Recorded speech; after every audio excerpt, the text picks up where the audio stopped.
ukuthi ake nika amanga. Okay, uthi uGininda umshayela izandla usebenzile Gininda mabaye ebhongweni. Abambuzanga uGininda like 4-5 times ukuthi what is the role ka-accused number 4. Today wena sovela nge-information ukuthi ubaba kaSenzo uthe u-accused number 4 uyobulala uSenzo. Kanti ubani ubulala uSenzo? uNtanzi or accused number 3? So accused number 4 manje.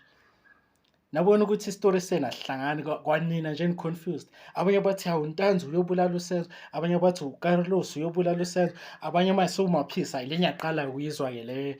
Hayi since ngaqala ukumamela le case ngiyaqala ukuyizwa-ke le ukuthi ubaba kaSenzo uthe uMaphisa. Nama uthe court kuvela evidence ukuthi uMaphisa. After uGininda bambuze like 4 times ukuthi what was the role accused number 4. Wathi akazi mara kunama-DNA inconclusive what. Hayi nale so-called confession yakhona uthi uCarlos uSenzo washaya uCarlos ngesitulo, then uCarlos waphenduka wadubula uSenzo kwasha kwacima. Mangibhekela ama-video amanje abantu babulala abantu emashop ngibona babashanga 15 bullets nani. Ngiyaqala mina ukubona inkabi eshaya nge-1 bullet esifubeni.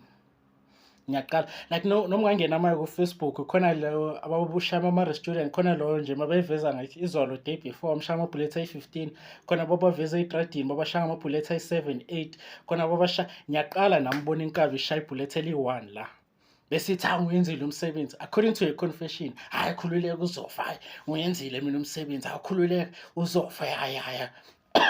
Ngiyaqala lokuyizwa but according to confession uCarlos udubule uSenzo the same confession lena uGininda relaya kuyo. Today sokuMaphisa bese ushayela uGininda izandla. Something is wrong nge-state, something engekho right nge-state. Angeke ngijaje abantu but anyway asizwa ngokufana but lena ukuthi uzothi ubaba kaSenzo wathi uMaphisa ubulala uSenzo, hayi sayiqala ukuyizwa.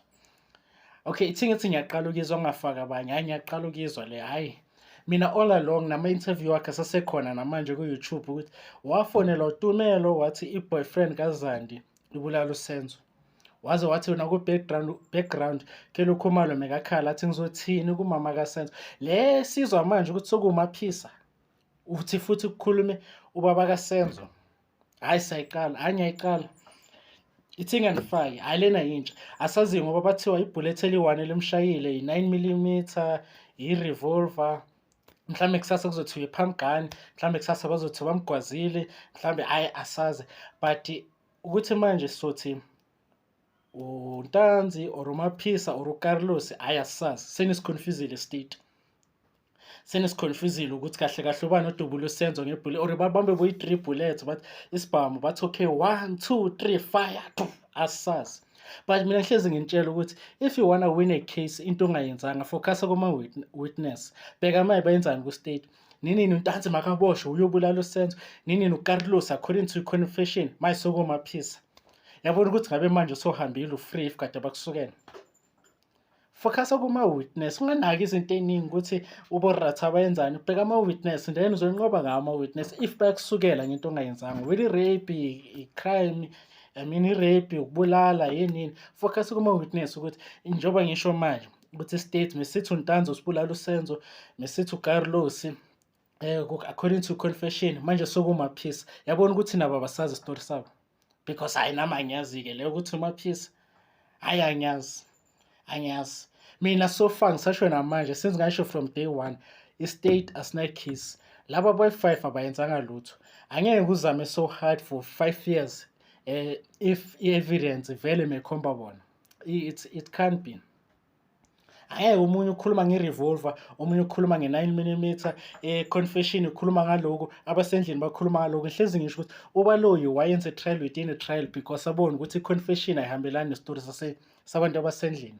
Abantu basendlini bathi babaleka bafihla amafoni, i-confession ithi babalalisa phansi baqoqa amafoni bawadeliver wastela. Abasendlini bathi the following day amaphoyisa investigator wona bathatha amafoni wabo for investigation. So that's why ubaloyi washaya i-trial within a trial because u-trial within a trial awukhona ukukhuluma ngezinto ze-main trial ubugwala bakhe.